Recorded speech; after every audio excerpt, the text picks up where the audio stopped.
Hello, hello! Magandang maliwalas na hating gabi sa inyo. At be-prepare lang tayo para bukas dire-diretso tayo sa ating biyahe papuntang Davao. Tingnan nyo naman, napakaliwalas ang panahon. Samantalahin natin guys para dire-diretso tayong biyahe. Alika na, tulog na tayo para maipon tayo ng lakas at bukas na umaga. Panibagong araw, panibagong pag-asa. Hello po. Alas 8:40 ng umaga. Anong petsa ngayon? November 22. November 22. Ready na po kami. Uy. Tara.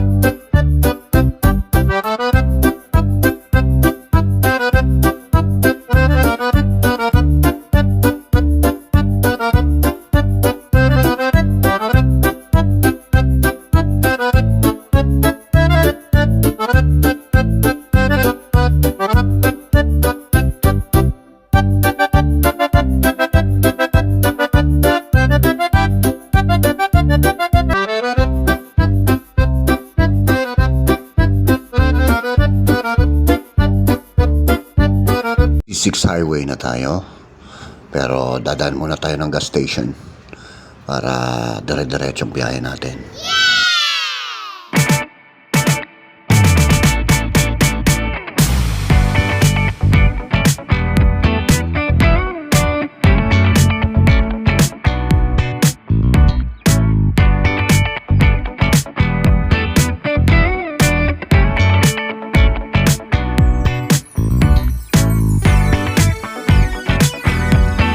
Eto na guys, hindi ko na pinakita kung ilan yung kinarga natin. Diretso na tayo, galing tayo dito sa Uno gas station. Pakaliwa na tayo ngayon ng Bikutan, going to Expressway, at dire-diretso na tayo niyan. Alright. Bahala na, wala pa nga pala kaming kain.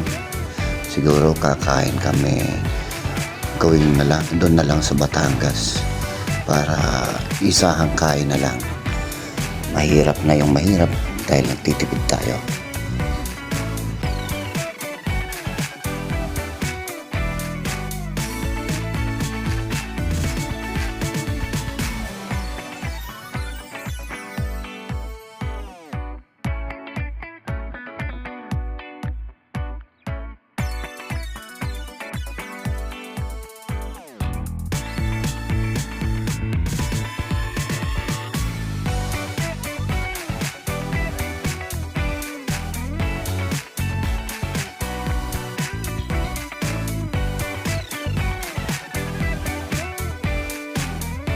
Guys, pakaliwa na tayo ng Expressway.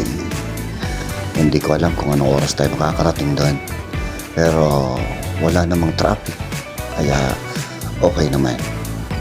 Ayan, dire-diretso na tayo.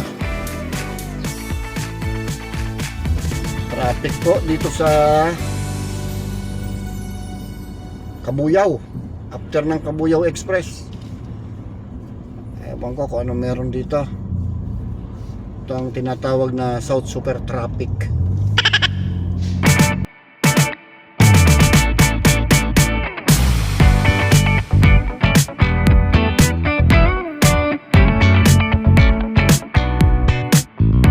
Sa wakas, nasa Batangas na tayo pero kailangan muna natin kumain.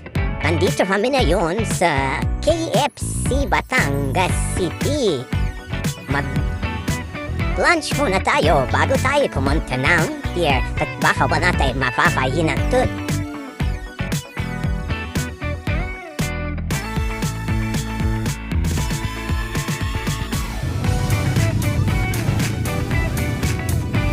Oras 11:30.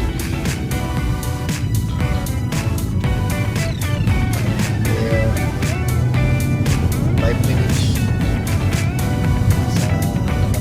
airport na. Malapit lang.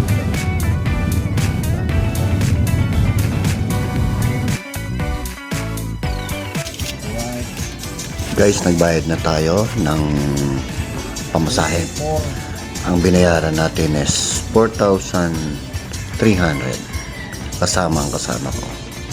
See you sa next video natin.